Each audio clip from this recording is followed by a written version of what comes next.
Running an online business in 2026 feels noticeably different from what it did a few years ago. Back then, payment processors were simple and predictable. You set up your business, connected your payment gateway, orders started coming in, and the money settled into your account on schedule without you having to worry about sudden holds and unexplained flags, or your funds being locked. But lately, it's become a very different conversation. You could be processing transactions normally for months, with consistent orders, satisfied customers, and reliable fulfillment, only to wake up one morning and find your payouts abruptly paused. A large portion of your working capital suddenly locked in a reserve. Or in more severe cases, your entire merchant account terminated. And the frustrating part is that you feel like you've been doing everything right. You run a legitimate business, you've stayed compliant, you've fulfilled orders, yet you still find yourself locked out of your own money with little to no clear explanation. What many merchants don't realize is that what you personally consider right doesn't really matter to these systems anymore. Part 2, the infrastructure breakdown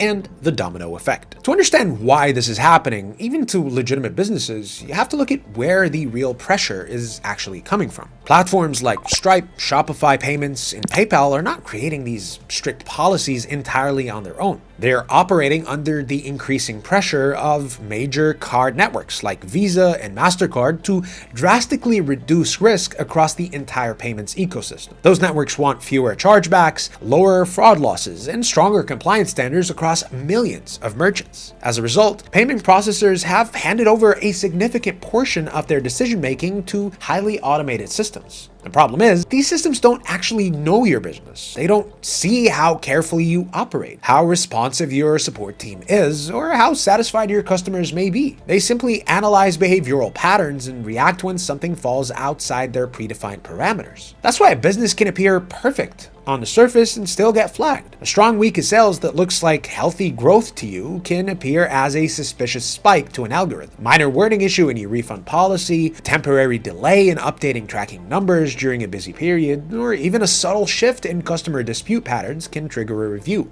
And because so much of this process is automated, the system rarely starts by asking questions. Instead, it reacts first. Payouts get paused, funds get placed into reserve, or in more serious situations, the account gets shut down entirely. And that's when the real operational pressure begins. Then a day or two, the cash flow your business depends on starts to slow down. Ad platforms begin declining payments and campaigns pause automatically. And traffic starts drying up. Suppliers are still expecting payment, and if those payments are delayed, production slows down, fulfillment timelines slip, and customers who were previously satisfied begin filing complaints. This is the domino effect many merchants experience. What starts as an internal compliance review can quickly evolve into a full-scale operational constraint affecting nearly every part of the business.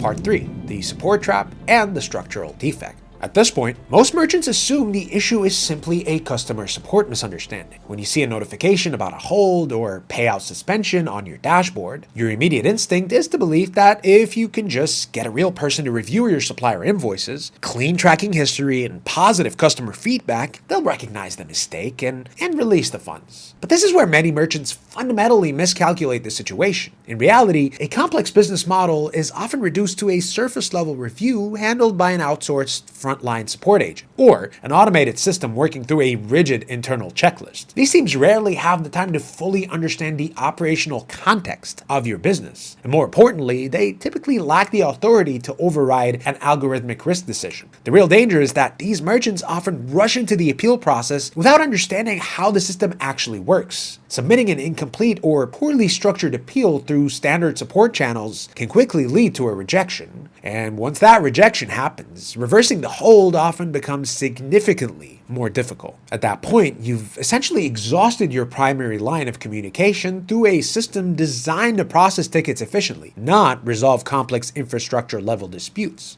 Part 4, the institutional pivot and resolution. The real progress begins when you move beyond standard administrative appeals and start treating the situation as a risk mitigation case at the institutional level. At that point, you are no longer simply trying to convince customer support that a mistake was made. You're dealing with a financial risk decision shaped by automated systems, compliance standards, and institutional review processes. This is the approach we take at Compaytence. We start by conducting a full audit of the business's risk footprint using the same signals, card network, networks and payment processors are reviewing internally. We examine processing patterns, policy fulfillment, policy alignment, fulfillment data, dispute activity, and any other operational factors that may have contributed to the hold. From there, we build a structured case that addresses the processor's concerns directly, factually, and in a format designed for higher level review. What makes the difference, however, is access. We work through established relationships with more than 30 payment processors and senior bank underwriters. This allows us to move beyond standard frontline support queues and escalate cases directly to the individuals who actually have the authority to review reserves, reassess risk decisions, and release funds. The results reflect the effectiveness of that approach. We've maintained a success rate of around 90% across nearly 500 cases we've handled. Our focus, however, goes beyond simply recovering immediate funds. In many cases, the reserve itself is only a symptom of deeper structural weaknesses within the business's payment setup. If those underlying issues remain unresolved, the business often remains vulnerable to future restrictions even after the immediate hold is lifted. That's why the broader goal is long-term stability. We help merchants strengthen their overall compliance posture, improve documentation standards, adjust operational processes where necessary, and build processing relationships that are more resilient to increased scrutiny from banks and card networks.